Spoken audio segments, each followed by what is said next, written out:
ನಾನು ಜಾತಿ ಗಣತಿ ಬಗ್ಗೆ ಮಾತಾಡಲ್ಲ. ನಾನು ಒಂದು ಮಾತನ್ನ ಹೇಳಲಿಕ್ಕೆ ಬಯಸ್ತಾ ಇದ್ದೇನೆ. ಮಲ್ಲಿಕಾರ್ಜುನ ಖರ್ಗೆ ಅವರು 2023ರಲ್ಲಿ ಪತ್ರ ಬರೆದಿದ್ದರು ಪ್ರಧಾನಮಂತ್ರಿಗಳಿಗೆ. ಜಾತಿ ಗಣತಿಯನ್ನು ಮಾಡಿ ಸಾಮಾಜಿಕ, ಆರ್ಥಿಕ, ಶೈಕ್ಷಣಿಕ ಪರಿಸ್ಥಿತಿ ಗೊತ್ತಾಗಬೇಕು ಈ ದೇಶದಲ್ಲಿ. ಸಂವಿಧಾನ ಜಾರಿಯಾಗಿ 75 ವರ್ಷಗಳಾಯಿತು. ಈ 75 ವರ್ಷಗಳಾದರೂ ಕೂಡ ಬಡತನ ನಿರ್ಮೂಲನೆ ಆಗಿಲ್ಲ, ಅಸಮಾನತೆ ಹೋಗಿಲ್ಲ, ಎಲ್ರಿಗೂ ಸಾಮಾಜಿಕ ಆರ್ಥಿಕ ಶಕ್ತಿ ಬಂದಿಲ್ಲ, ಸಮಾನತೆ ಬಂದಿಲ್ಲ. ಅದಕ್ಕೋಸ್ಕರವಾಗಿ ಇವತ್ತು ನೀವು ಸಾಮಾಜಿಕ, ಆರ್ಥಿಕ, ಶೈಕ್ಷಣಿಕ ಸರ್ವೆ ಮಾಡಬೇಕು. ಮೀಸಲಾತಿ ಇದೆಯಲ್ಲ, ಈ ಮೀಸಲಾತಿ ಪ್ರಮಾಣ 50 ಇದೆ. ಅದು ಸುಪ್ರೀಂ ಕೋರ್ಟ್ನವರು 1992ನೇ ಇಸ್ವಿನಲ್ಲಿ ಇಂದಿರಾ ಸಹಾನಿ ಕೇಸ್ನಲ್ಲಿ ಅದನ್ನು ನಿಗದಿ ಮಾಡಿದ್ರು. ಮೀಸಲಾತಿ 50ಕ್ಕಿಂತ ಹೆಚ್ಚಾಗಬಾರದು. ನಾನು ಕೇಳ್ತೀನಿ ನರೇಂದ್ರ ಮೋದಿ ಅವರೇ, ನೀವು ಆರ್ಥಿಕವಾಗಿ ಹಿಂದುಳಿದಿರೋರಿಗೆ ಅಂದ್ರೆ ಮೇಲ್ಜಾತಿಯವರಿಗೆ ನೀವು 10% ರಿಸರ್ವೇಶನ್ ಕೊಟ್ಟಿರಲ್ಲ, ಅದು ಸೀಲಿಂಗ್ ಅನ್ನು ಹೆಚ್ಚಾಗುತ್ತೋ ಕಡಿಮೆ ಆಗುತ್ತೋ? ನಾನು ಅದಕ್ಕೋಸ್ಕರ ಹೇಳ್ತಾ ಇದ್ದೀನಿ, ಈ ಜಾತಿ ಗಣತಿ ಆದ್ಮೇಲೆ ಎಕನಾಮಿಕ್ ಸರ್ವೆ ನೀವು socio economic and educational survey ಮಾಡಬೇಕು. ಅದನ್ನ ಇಂಥ ಅವಧಿನಲ್ಲಿ ಮುಗಿಸ್ತೇವೆ ಅಂತಕ್ಕಂಥ ಮಾತುಗಳನ್ನ ಹೇಳಬೇಕು. ರಾಹುಲ್ ಗಾಂಧಿಯವರು ನಿರಂತರವಾಗಿ 2 ವರ್ಷದಿಂದ ಜಾತಿ ಗಣತಿ ಆಗಬೇಕು ಅಂತೇಳಿ ಇವತ್ತು ನಮ್ಮ ಮ್ಯಾನಿಫೆಸ್ಟೋದಲ್ಲೂ ಕೂಡ ಬರೆಸಿದ್ರು.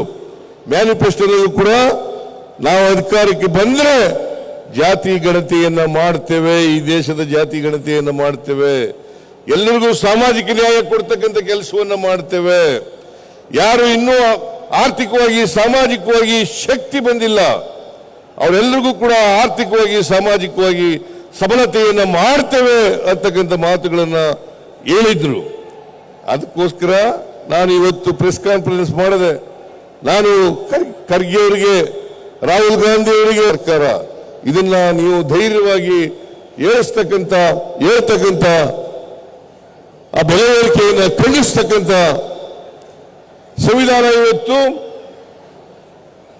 ಸಮಾಜದಲ್ಲಿ ಬೆಂಕಿ ಹಚ್ಚಿಸ್ತಕ್ಕಂಥ ಕೆಲಸವನ್ನು ಮಾಡಿದ್ದಾರೆ. ಜಾತಿಗಳನ್ನು ಎತ್ತಿಡ್ತಕ್ಕಂಥ ಕೆಲಸವನ್ನು ಮಾಡ್ತಾ ಇದ್ದಾರೆ. ಸಂವಿಧಾನದ ಬಗ್ಗೆ ಕಿಂಚಿತ್ತೂ ಅವರಿಗೆ ಗೌರವ ಇಲ್ಲ. ಯಾಕಂತಂದ್ರೆ ಬಾಬಾ ಸಾಹೇಬ್ ಅಂಬೇಡ್ಕರ್ ಅವರು ಕೊಟ್ಟಿರ್ತಕ್ಕಂಥ ಸಂವಿಧಾನ. ಈ ಸಂವಿಧಾನ ಹೇಗಾದ್ರೂ ಮಾಡಿ ರೀರೈಟ್ ಮಾಡಬೇಕು ಅಂತಕ್ಕಂಥದ್ದು ಅವರ ಉದ್ದೇಶ. ಸಂವಿಧಾನದಿಂದ ಇವತ್ತು ನಾವೆಲ್ಲರೂ ಕೂಡ ಉಳಿದಿದ್ರೆ ಸಂವಿಧಾನ ಕಾರಣ. ಸಂವಿಧಾನವನ್ನು ನಾವು ರಕ್ಷಣೆ ಮಾಡಿದ್ರೆ ಸಂವಿಧಾನ ನಮ್ಮನ್ನು ರಕ್ಷಣೆ ಮಾಡ್ತದೆ. ಆ ಕೆಲಸಕ್ಕೋಸ್ಕರ ಸಂವಿಧಾನ ಅವ್ರಿಗೇನು ಈ ದೇಶದ ಬಗ್ಗೆ ಅವರಿಗೆ ಕಾಳಜಿ ಇಲ್ಲ, ಮೂರ್ಖಾಸನ ಕಾಳಜಿ ಇಲ್ಲ. ಈ ದೇಶಕ್ಕೆ ಸ್ವಾತಂತ್ರ್ಯ ತಂದುಕೊಟ್ಟವರು ಕಾಂಗ್ರೆಸ್. ಈಗಾಗಲೇ ಖರ್ಗೆ ಅವರು ಹೇಳಿದ್ದಾರೆ, ಯಾರು ಕೂಡ ಒಬ್ಬ ವ್ಯಕ್ತಿ ಕೂಡ ಸ್ವಾತಂತ್ರ್ಯ ಹೋರಾಟದಲ್ಲಿ ಭಾಗಿಯಾಗಿರಲಿಲ್ಲ, ಸ್ವಾತಂತ್ರ್ಯ ಹೋರಾಟಕ್ಕೋಸ್ಕರ ಪ್ರಾಣ ಕಳ್ಕೊಂಡಿರಲಿಲ್ಲ, ಯಾರು ಹುತಾತ್ಮರಾಗಿಲ್ಲ. ಇವತ್ತು ದೇಶಕ್ಕೆ ಸ್ವಾತಂತ್ರ್ಯ ತಂದುಕೊಟ್ಟವರು ಕಾಂಗ್ರೆಸ್ ಪಕ್ಷ. ಅನೇಕ ಜನಪರ ಕಾರ್ಯಕ್ರಮಗಳನ್ನು ಮಾಡಿರ್ತಕ್ಕಂಥದ್ದು ಕಾಂಗ್ರೆಸ್ ಪಕ್ಷ. ಇದನ್ನ ಉಳಿಸಿಕೊಂಡು ಬೆಳೆಸಿಕೊಂಡು ಹೋಗ್ತಕ್ಕಂಥದ್ದು ಕಾಂಗ್ರೆಸ್ ಇರುವಾಗ ನಾವೆಲ್ಲರ ಕರ್ತವ್ಯ ಅಂತಕ್ಕಂಥ ಮಾತುಗಳನ್ನು ಹೇಳಿ ಇವತ್ತು ಸಂವಿಧಾನವನ್ನು ಉಳಿಸೋಣ. ಬೆಲೆ ಏರಿಕೆಯನ್ನು ಬಿಜೆಪಿಯವರು ನಾಟಕ ಆಡ್ತಾ ಇದ್ದಾರೆ. ಈ ನಾಟಕವನ್ನು ಬಯಲು ಮಾಡ್ತಕ್ಕಂಥ ಕೆಲಸವನ್ನ ಮಾಡೋಣ ಅಂತಕ್ಕಂಥ ಮಾತುಗಳನ್ನು ಹೇಳಿ ಇವತ್ತು ನೀರಾವರಿ ಯೋಜನೆಗಳಿದೆಯಲ್ಲ, ಮಾದಾಯಿ ಇದೇ ಹುಬ್ಬಳ್ಳಿನಲ್ಲಿ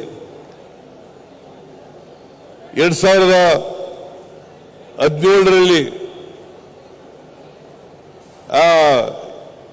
ಇವರು ಯಡಿಯೂರಪ್ಪನವರು ಮುಖ್ಯಮಂತ್ರಿ ಆಗೋದಕ್ಕಿಂತ ಮುಂಚಿತವಾಗಿ ಹೇಳಿದ್ರು, ನಾವು ಅಧಿಕಾರಕ್ಕೆ ಬಂದ ತಕ್ಷಣ ಮಹದಾಯಿ ಯೋಜನೆಯನ್ನು ಜಾರಿ ಮಾಡ್ತೀವಿ. ಇವರು ಗೋವಾದ ಮುಖ್ಯಮಂತ್ರಿಗಳು ಒಪ್ಕೊಂಡಿದ್ದಾರೆ ಅಂತ ಸುಳ್ಳು ಹೇಳಿದ್ರು. ಇವತ್ತಿನವರಿಗೆ ಎನ್ವೈರನ್ಮೆಂಟ್ ಕ್ಲಿಯರೆನ್ಸ್ ಕೊಟ್ಟಿಲ್ಲ. ಒಂದು ವೇಳೆ ಎನ್ವೈರನ್ಮೆಂಟ್ ಕ್ಲಿಯರೆನ್ಸ್ ಕೊಟ್ಟರೆ ನಾಳೆನೇ ಮಹದಾಯಿ ಯೋಜನೆಯನ್ನು ಪ್ರಾರಂಭ ಮಾಡ್ತೇವೆ.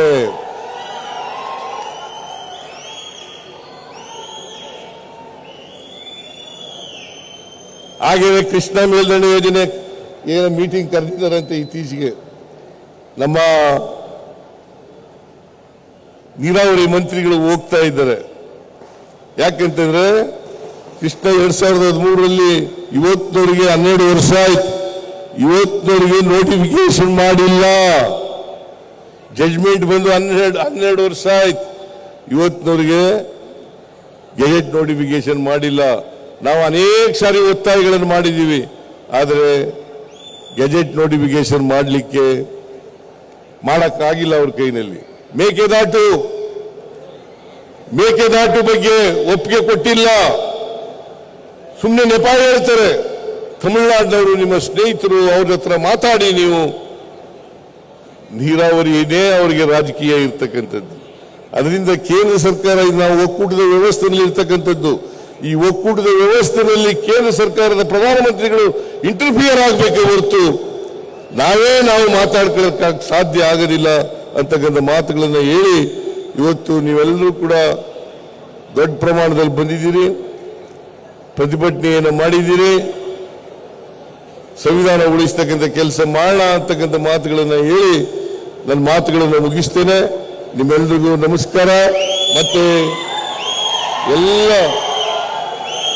ಕಾಂಗ್ರೆಸ್ ಪಕ್ಷದ ಅಧ್ಯಕ್ಷರುಗಳು, ಯಾವ್ಯಾವ ಜಿಲ್ಲಾ ಅಧ್ಯಕ್ಷರುಗಳಿದ್ದಾರೆ, ನೀನು ಅಧ್ಯಕ್ಷರಿದ್ದೀ, ನೀವು ಎಲ್ಲರಿಗೂ ಧನ್ಯವಾದಗಳನ್ನು ಹೇಳಿ ನನ್ನ ಮಾತುಗಳನ್ನು ಮುಗಿಸ್ತೇನೆ.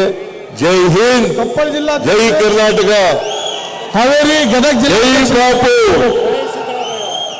ಜೈ ಬಾಪು, ಜೈ ಭೀಮ್, ಜಿಲ್ಲಾಧ್ಯಕ್ಷ, ಜೈ ಸಂವಿಧಾನ.